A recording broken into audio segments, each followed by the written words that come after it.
I'll tell you, isn't it a great day in South Carolina?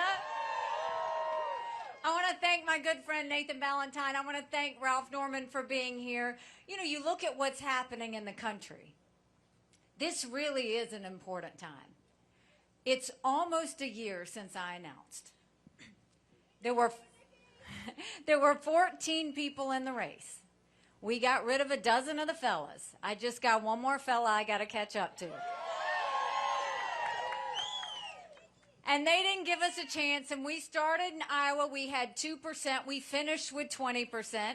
Then we went to New Hampshire, and we got 43% of the vote. And think about it. The Republican incumbent, Trump, didn't get 43% of the vote. That says a lot. But then he gets on stage that night and throws a total temper tantrum. Did y'all see it? All he did was talk about revenge. Then the next day he said anybody that supports Nikki Haley will be barred permanently from MAGA. Now, if you're running for president, it's a story of addition. We're trying to get as many people as we can, not push people out of a club. Then he goes the next day and tries to get the RNC to name him the presumptive nominee. We don't do coronations in America. We want people to be able to vote. South Carolina deserves the ability to vote. Then he goes and loses a court case. And he goes on another rant. And that time he's talking about what a victim he is. What bothers me about all of this, whether it was the night of New Hampshire, whether it was after that court case, he never once talked about the American people. He never once talked about the fact that we're $34 trillion in debt. He never once talked about the fact that only 31% of eighth graders in our country are proficient in reading. He never once talked about this completely open border that's out of control. He never once talked about the lawlessness in our cities. He never once talked about the wars around the world. All he did was talk about himself. And that's the problem. And then the next couple of days after that, our campaign contributions came out. And he spends $50 million of campaign contributions on his personal court cases. $50 million. You've got the RNC that's basically bankrupt, and he wants to tell us we're going to defeat Joe Biden? How?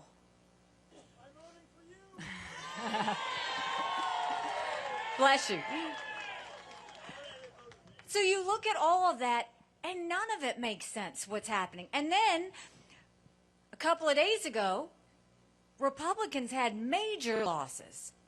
Trump lost immunity for all these court cases that have come up. He's already said he's going to spend more time in a courtroom than he is on the campaign trail. Republicans lost the vote on the border. They lost the vote on Israel. The Republican Party chair lost her job. Trump had his fingerprints in all of that. And you know what that is? I've always spoken to you in hard truths, and I'm going to do that with you today. I voted for Donald Trump twice. I was proud to serve America in his administration. But every single time, chaos follows him. And we feel it. And the American people can't afford a country in disarray and a world on fire and go through 4 more years of chaos. We won't survive it. The other thing I'll tell you is, after the last couple of days, what have we seen? Joe Biden will not be the nominee. He's not. The Democrats know this. What I will tell you is, there will be a female president of the United States. The hard truth is, it's either going to be me or Kamala Harris. And you look at any one of those general election polls, any one of them, Donald Trump doesn't defeat Biden, period. And if there's a younger Democrat, He's definitely not going to defeat Biden. He's down by 5, he's down by 7, he's down by 9. On a good day, it's margin of error, which means another nail biter of an election. I'm in every one of those same general election polls, and I defeat Joe Biden by 17 points. Do you know what that means? That's bigger than the presidency. That's House, that's Senate, that's governorships, that's school boards. But you win by double digits. That's a mandate going into D.C. to stop the wasteful spending and get our economy back on track. That's a mandate to get our kids reading again and go back to the basics in education. That's a mandate to secure our borders, no more excuses. That's a mandate for law and order back in our country. And that's a mandate to prevent wars, not start wars, and give us an America we can be proud of. You know, everybody talks about the economy they had under Donald Trump and how it was better than Joe Biden's. And it was. But at what cost? He put us $8 trillion in debt in just 4 years. Our kids are never going to forgive him for that. And we're trying to dig out of it now. In 2018, while he was president, he wanted to raise the gas taxes by 25 cents per gallon. Now he's going and saying he wants to tax every American family up to $2,800 by putting tariffs on every good that comes into our country, from strollers to appliances. Then he wants to go cut Social Security after 10 years because he refuses to do anything about it. America has to be a country where we keep our promises. You need to know your Social Security is going to be protected. So all of us know, basically, we've got some work to do. Wouldn't it be nice if we stopped the wasteful spending that's happening by Republicans and Democrats right now? I promise you we will stop the borrowing, stop the spending, eliminate their pet projects, and I'll veto any spending bill that doesn't take us back to pre-COVID levels. That will save us trillions. We will take as many federal programs as we can, and we'll send it down to the state level. That way we reduce the size of the federal government and empower people on the ground. Think education, think welfare, think health care, think mental health. If we did that, it would help the people more on the ground than those in D.C.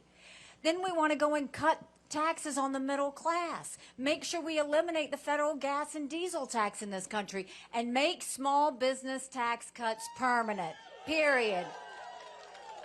Small businesses are the heartbeat of our economy. We need to start acting like it. Think about these businesses up and down the street.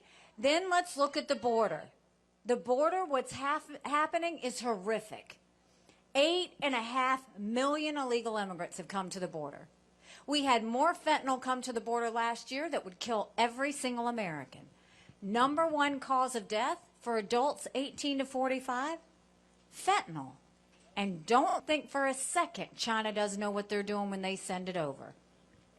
We passed the toughest illegal immigration law in the country when I was governor.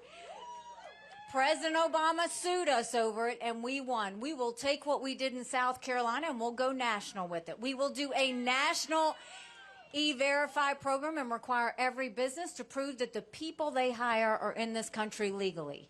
We will defund sanctuary cities once and for all. No more safe havens. We'll put 25,000 Border Patrol and ICE agents on the ground and let them do their job. We will go back to the Remain in Mexico policy so that no one even steps foot on U.S. soil. And instead of catch and release, we'll go to catch and deport. That's how we will stop what's happening on the border. We'll go back to the basics in education. We'll do transparency. We'll make sure we go back to vocational classes in high schools. And we will make sure that our kids start reading again. And we are once and for all going to thank our veterans for the way they deserve to be treated.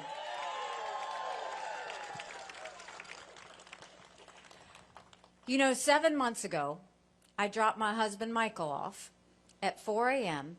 for another year-long deployment.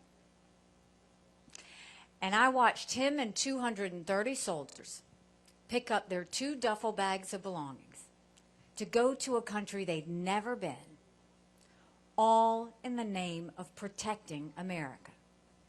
They're willing to sacrifice their lives and their families because they still believe in this amazing experiment that is America.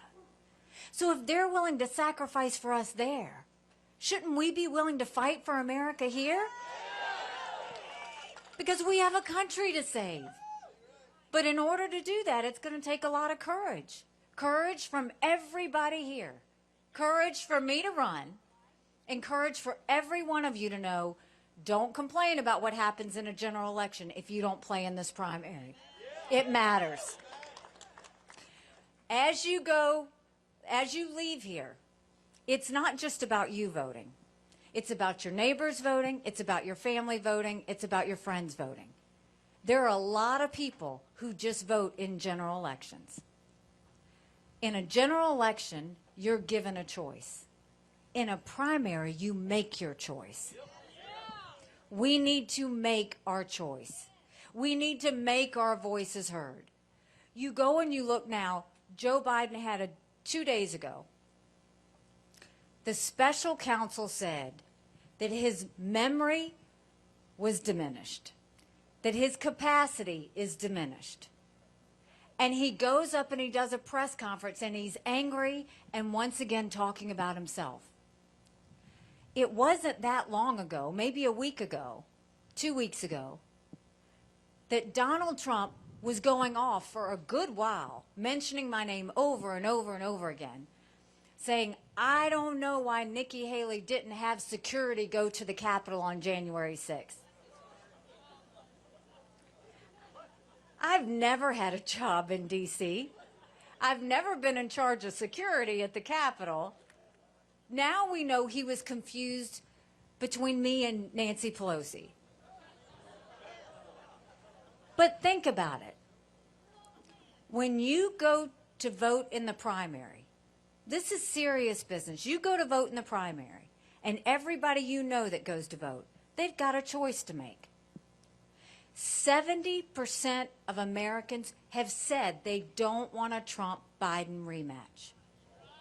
The majority of Americans disapprove of Joe Biden, and a majority of Americans disapprove of Donald Trump. And are we really going to allow ourselves the choice between two 80-year-old candidates? We need somebody that can put in 8 years, that can clean up D.C., that can stop the wasteful spending, that can secure our borders, that can get our kids reading again, and that can prevent wars so that we can start to feel proud again. We've got to do that. And no more chaos. We've had enough chaos with Donald Trump. We've had enough. You have these cases now, and they're saying, well, Biden, he doesn't know any better. You can't hold him accountable for having these national security papers that he wasn't supposed to have. And now Donald Trump's like, well, if you did it for him, you got to do it for me.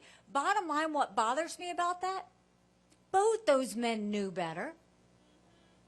I worked at the United Nations. We knew that secure documentation, it is stamped all over it. You are not even allowed to have it sit on a desk. It's that protected. And these guys not only take it home, they brag about it. What's happening? That's sheer arrogance of Joe Biden and Donald Trump to think that they can put our security in danger just so that they can have a bragging point.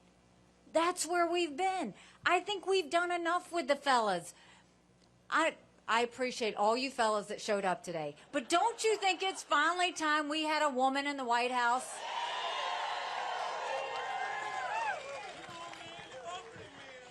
No drama, no vendettas, not taking things personally, just getting to work. That's what we need, and we can do that. So this is what I'll ask of you.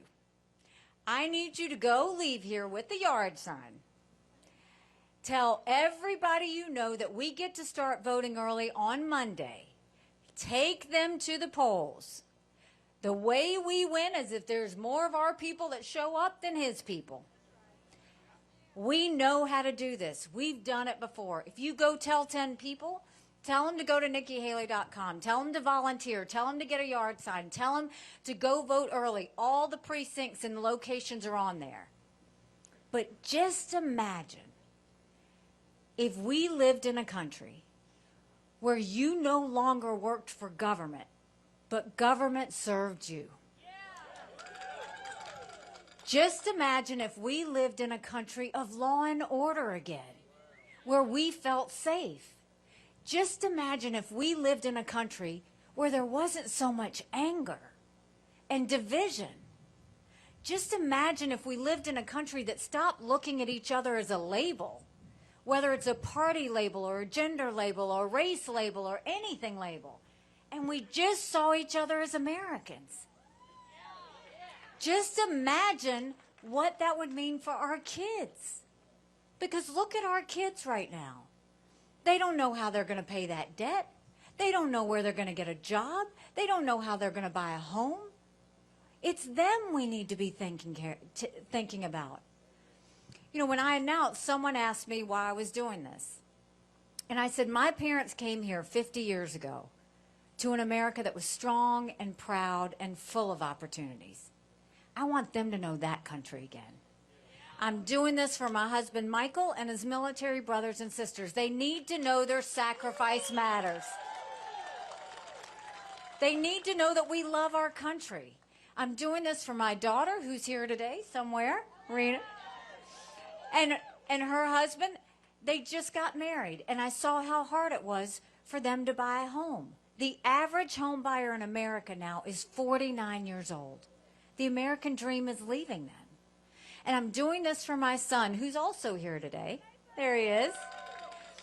Because he's a senior in college, and I'm tired of watching him write papers of things he doesn't believe in just to get an A. That's not us. That's not America. And for the first time, 81% of Americans don't think their kids are going to have as good of a life as we did. We can't be okay with that. I'm not okay with that. We have a country to save. But I'll promise you this, like I did twice before, if you will get involved and join this movement and tell your friends and get them to the polls, I will spend every single day proving to you that you made a good decision. God bless you. Thank you so much.